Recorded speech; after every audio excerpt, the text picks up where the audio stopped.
अपनी मन सुख अधिकारी आशीष दे निकट बैठा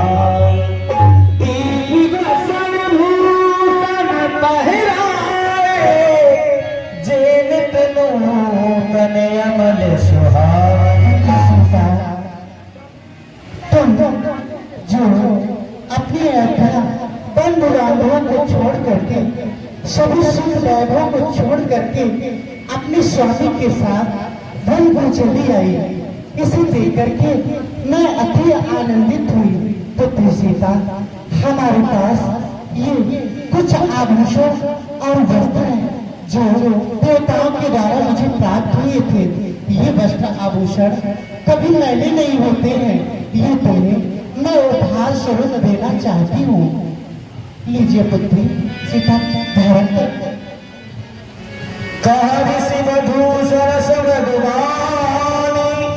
नारी धर्म कछु ब्याज बखानी। हे माता, मैं आपके दर्शन पाकर के मैं धन्य हो गई। जब हम अपनी इस तुम्हारे आश्रम के निकट आ रहे थे तो हमारे स्वामी ने आपके बारे में, आपके महत्व को हमसे बतलाया है कि वो माता जिनके चरणों में स्वर्ग की देवता भी नतमस्तक हैं, ऐसी महान माता के दर्शन पाकर आप धन्य हो जाएंगे। तो हे माता, मैं अपने स्वामी की सेवा तो करती ही हूँ, ऐसा हमें ज्ञान दीजिए, ऐसे हमसे कोई सत्य अनमोल वचन कहिए कि ताकि मैं अपने चरणों की, अपने स्वामी के चरणों में हमारी अगाध निष्ठा एवं भक्ति हो सके। जो भी कृत्य माता अनसुईया जी के थे, समस्त कृत्य माँ जानकी जी को समझाए।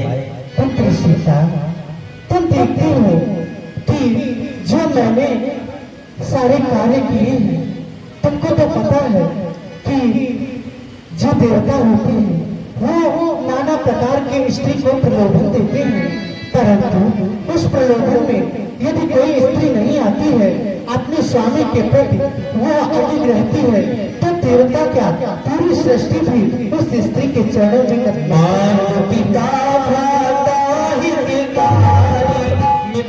सब सुन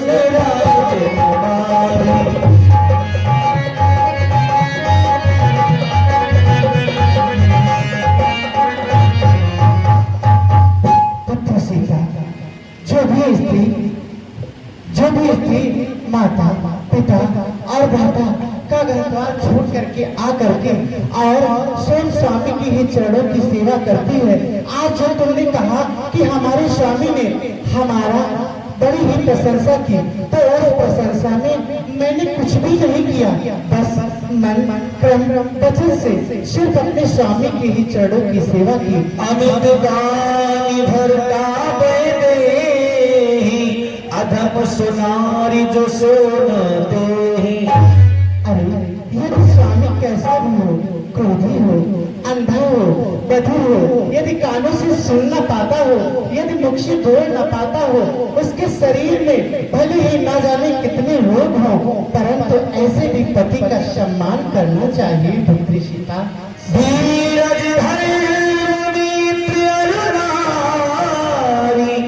आपद काल परखिए ही चार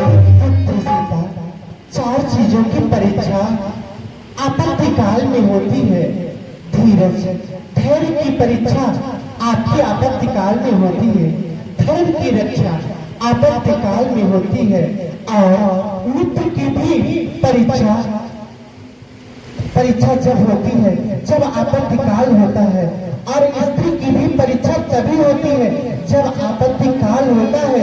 जब तुम्हारे स्वामी वन को आ रहे थे, तुम उनके साथ आ गई, बस तुमने उस परीक्षा को भी पार कर लिया। पुत्री से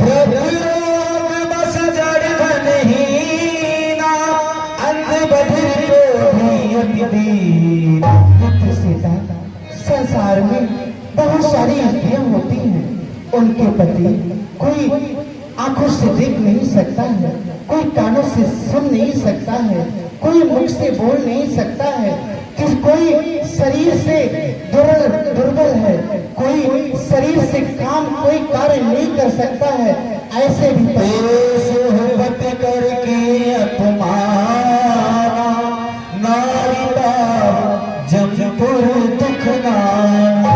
यदि ऐसे भी पति का यदि कोई स्त्री अपमान करती है तो उसे रौरव नामक नरक की प्राप्ति होती है। पुत्री सीता, एक ही धर्म एक व्रत नेमा, गाय वचन मत पति प्रेमा।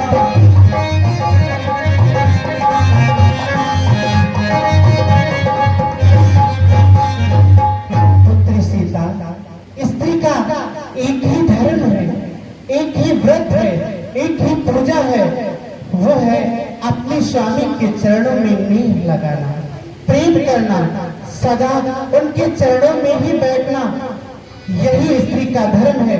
स्त्री के लिए कोई दूसरी पूजा बतलाई। जगपति पिता चारि विधि अहि, वेद पुराण संत सब कहीं। पुत्र सीता, इस संसार में 4 प्रकार की स्त्रियां होती हैं, ऐसा हमारे वेद और शास्त्र कहते हैं, जो मैं तुम्हें बताने के लिए जा रही हूँ। उत्तम के रस बस मन माही, सपन आन पुरुष जगनाही।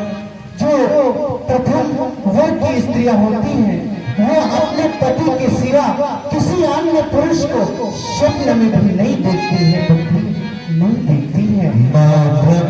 पर पति देखें कैसे, भ्राता पिता पुत्र निज जैसे।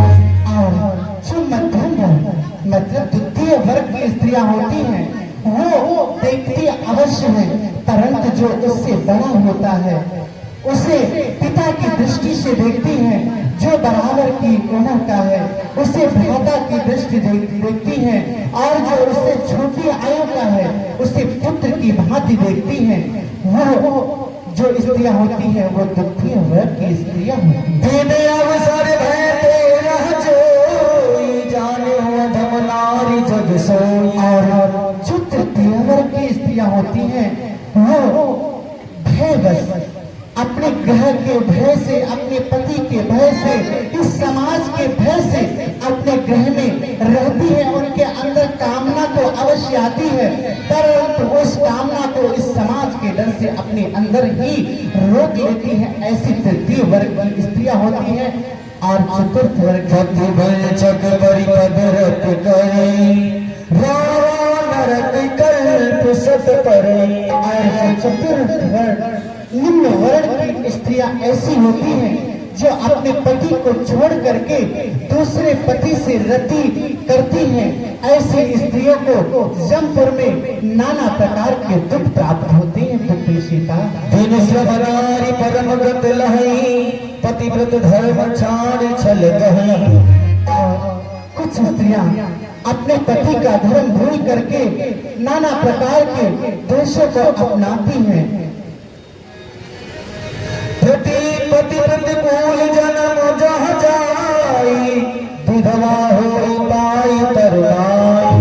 जो अपने पति के विपरीत व्यवहार करती हैं, अपने पति से कलह कलेश करती हैं, ऐसी स्त्रियां जो उनका अगला जन्म होता है उसमें वो युवा अवस्था में विधवा हो जाती हैं और नाना प्रकार के इसी समाज से दुख पाती है। पुत्री, दुख पाता सुनी जानेगी परम सुख पावा।